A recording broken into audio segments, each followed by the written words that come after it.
Hello everyone, Kurt Olford here, and welcome back to another episode from Holtfetter Labs. Today we continue on with Sixth Master Dagger, and we are looking into options that come off of the initial crossing. Last week we looked at how off of how we make that covering angle and how we may be able to address different angles that come at us. And this week we're going to look at what happens after we've made that dagger cover right there, what we may be able to follow on with that. Okay.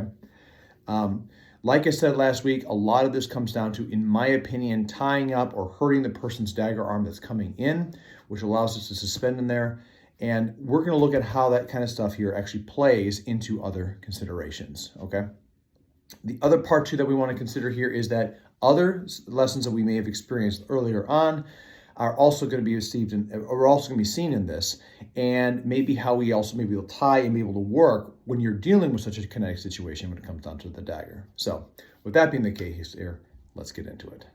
Okay, so this week we continue on with Sixth Master Dagger, and we're already starting to see here how we work into different kind of capabilities of grappling in on the person, okay?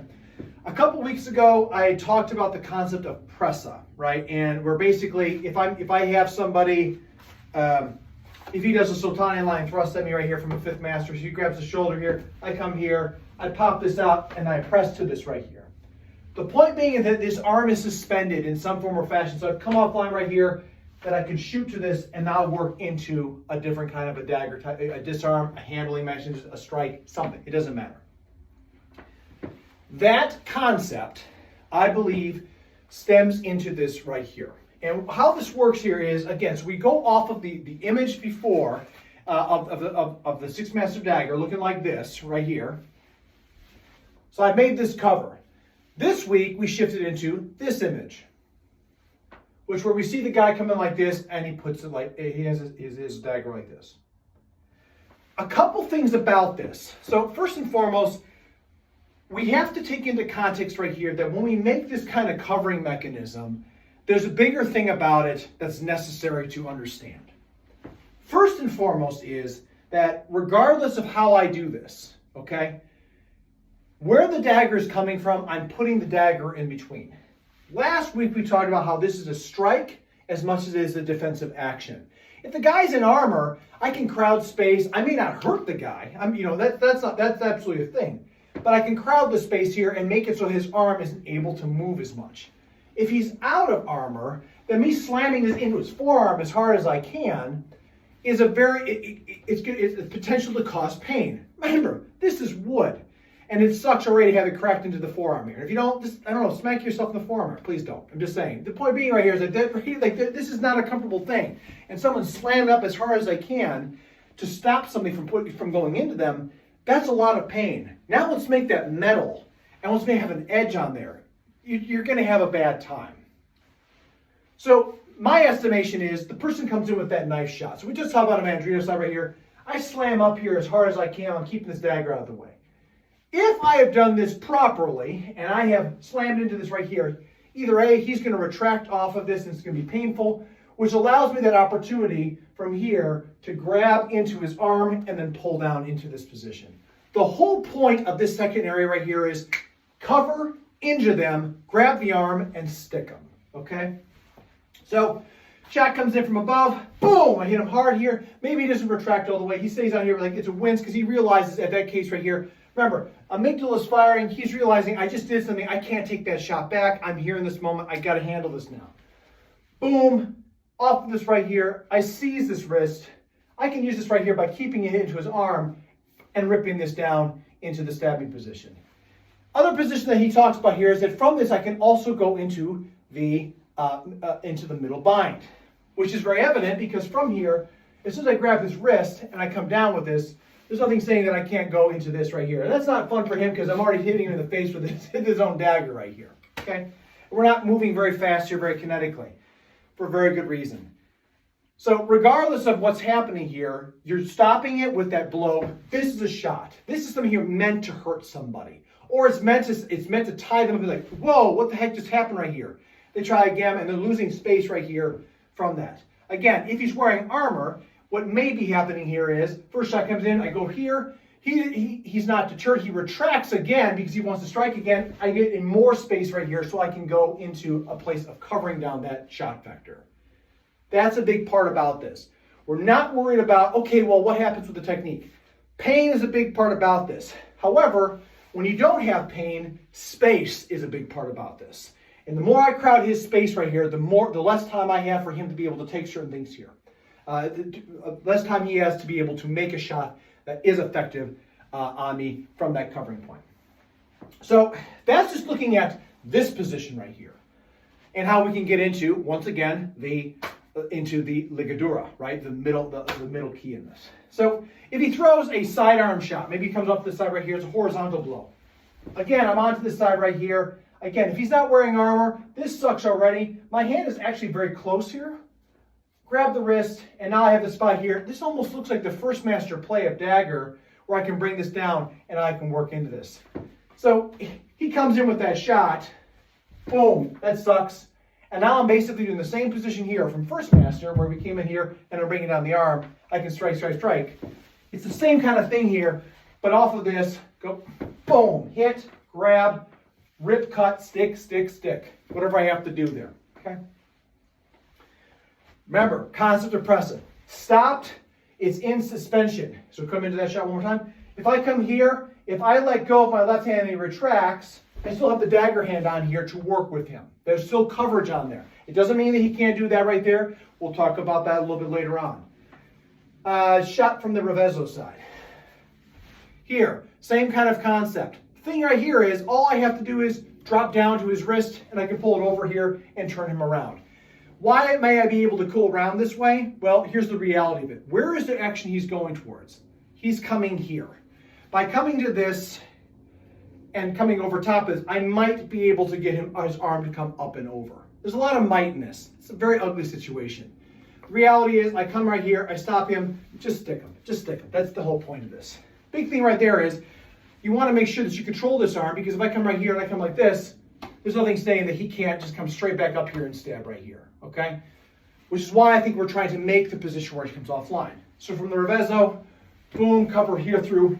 Now the dagger's out of play. Remember, take the dagger out of place, strike him, break the arm, bind the arm, throw him to the ground. That order of operation then comes down to the dagger. If he comes from a low position, in here, off of this right here, I can utilize something very similar that you've seen already within the fifth master of Dagger. If he grabs into the collar here, and he comes low, the off, grab, take, and then strip the dagger out of place here, stab him in that position, right? That's what we've talked about. From a sixth master perspective, he comes in with this. Boom. This dagger here is in place. I can now grab on top of this, and I can strip this off, and I can hit him right into the armpit. That right there is actually something that's not in the manual right here. However, I don't think the maestro would really care. That is something that Peter Faulkner talks about, how you strip the dagger away by coming down with this. But again, if you utilize this concept of coming down into that crossing of the sixth master, it covers well. Here, grab the wrist. I can hold this and just keep sticking him. But the reality is, if I stop here, if he goes backwards, I just follow him in. But remember this, it becomes a schoolhouse yard. You punch me, I punch you back. You kick me in the shins, I smack you in the face. So I come right here, where's it go? It comes right back into my guts. So again, you're talking about ways we have to make sure that we cover this. In, boom, dagger down, in to his guts. Now if he does try to stick me, it's not there, right? Whole point. That right there is really the big portion of this that's very important to understand. The thing that I really like about Sixth Master is that Sixth Master is not just this blow right here. It's any of these blows, any of the senyo, any line that comes at you. Somebody can shoot straight at you towards the guts. And I can still come straight down with this. I have the dagger here in place here. There's, again, the space to be able to work at. Thing comes from above. I can come over top, shifting over the line right here. That gives me access to the dagger. It's the same kind of concepts. By the way, this is also very similar to what you have with an armored sword. The point being is, when you do this, you're taking the Abrazare position of posta longa, utilizing the dagger, strike in that area, hit the space right here, and off of that strike comes in, boom, keep it there. Keep the dagger there, let the dagger be the workspace, Because from here, I can grab up to the wrist. Once I've grabbed up to the wrist, I'm now free to turn, torque, and use the dagger in play. If I take my dagger, if I come right here and I take this portion off here, well, that makes no sense. And if I come like this and I let go, it's just going to stop this. So it's an order of operation. Cover, stifle, and turn. And for those that are in my class, that's a ditty that I enforce people to put out there when they're doing training. Make the cover, stifle the return action. I can cut, I can slice, and then turn the wrist, turn the feet, turn the dagger, turn the sword, whatever, and put it back into a spot that's effective in that space. And that's essentially what I see with this lesson right here, of what he's talking about in this portion of the manual that he's trying to drive at. So you can see with the video that essentially we're looking at off of that crossing right there. What do we do?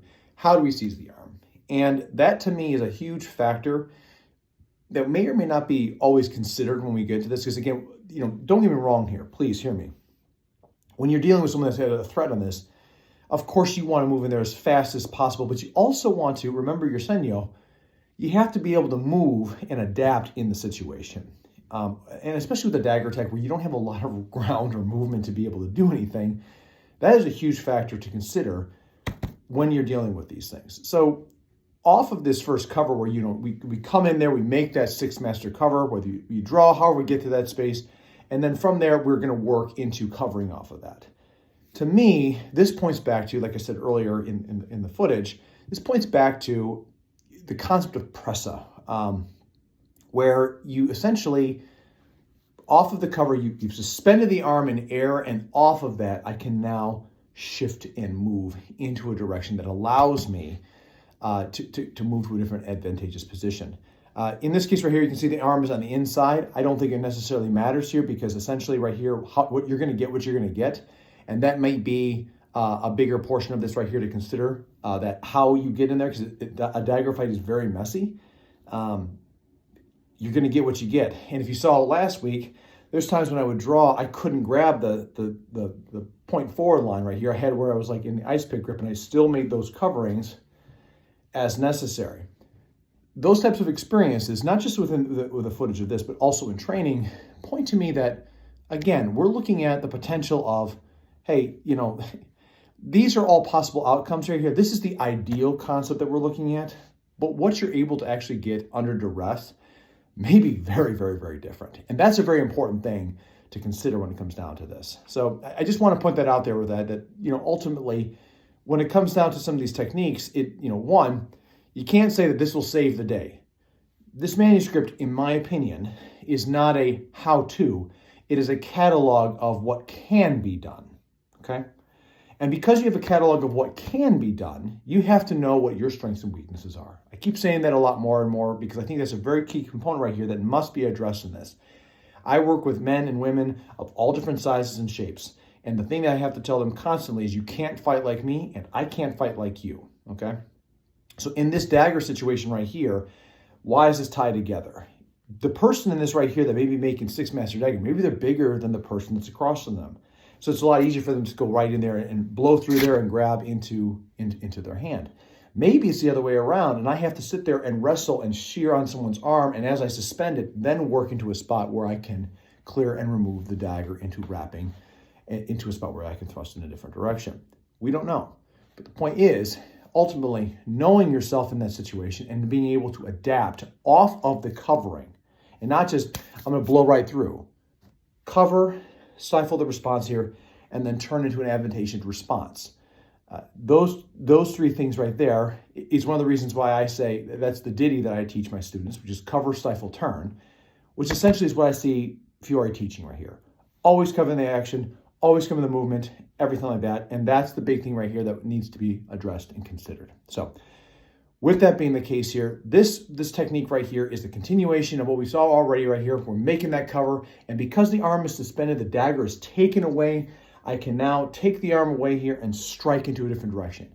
It's not just blowing through, in my opinion. It is making that cover, sticking with it with a hardened, obviously with a dagger in this case right here, and then allowing yourself to gain access with your grip as necessary and get what you can get so that you can work to sticking them with your own dagger in a combat scenario. So that's going to do it for this video here. Again, subscribers and viewers, thank you so much for tuning in. I appreciate your support out there. Please leave a comment out there. Let me know what your thoughts are on this right here. Have you trained this before? What are you finding with it? Are you new to the concept of Dagger when it comes down to Fury in this regard? Have you trained from the scabbard? Have you trained with it out? All these right here is just information in there. Love to hear what your thoughts are. If you're new to the channel, please like, subscribe, share with a friend. We want to grow this as much as we possibly can. We hope that this is going to be a spot right here that, essentially is going to get people to really think about more about the martial arts with this right here and build much more of a collection of how we can build off of that. And it's not possible without viewers like you. So, as always, everybody, until I see you next time, thank you so much for tuning in. And as always, train well out there, stay safe, and fight on. I'll see you all soon.